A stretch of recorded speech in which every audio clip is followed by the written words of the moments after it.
I'm Joe Giglio for NJ Sports Now on this Thursday, September the 17th. Today was supposed to be about breaking down the game.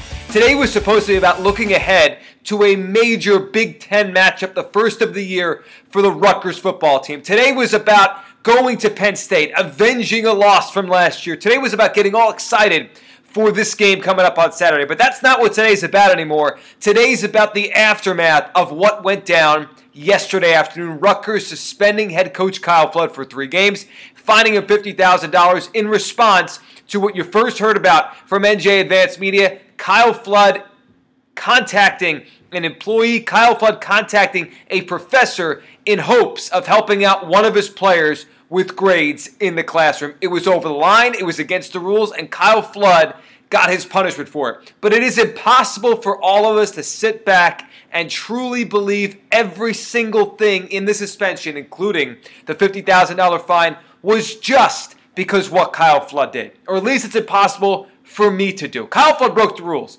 Kyle Flood deserved to be suspended. Kyle Flood should be on thin ice at Rutgers for what happened, even if you take everything out of the equation except the conduct that President Barchi said this suspension was for. This from the statement from President Barchi to NJ Advanced Media.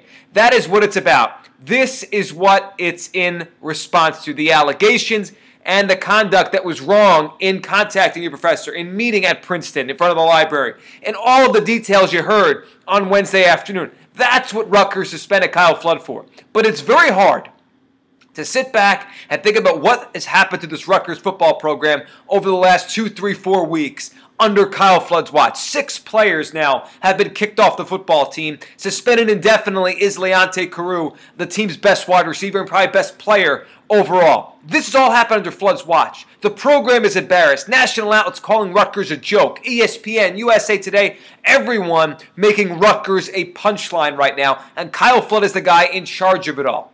So even if Rutgers is telling you, and as they are, and they did on Wednesday, that this suspension was solely for the infraction that we heard about in August, if that is what they believe, and I guess you have to try to take them at their word. But it's hard for me to believe all of the stuff surrounding Rutgers. The dark cloud over Kyle Flood didn't at least factor in here. Didn't at least go into the back of the minds of Barchi and anyone else inside Rutgers who had a discussion about what to do with this head coach. It's impossible to separate it because it's all under Kyle Flood. And right now, it's probably the best thing for Rutgers if this coach takes a step back, reevaluates himself, and reevaluates the program that right now, for at least today, he's still running. I'm Joe Giglio for NJ Sports Now.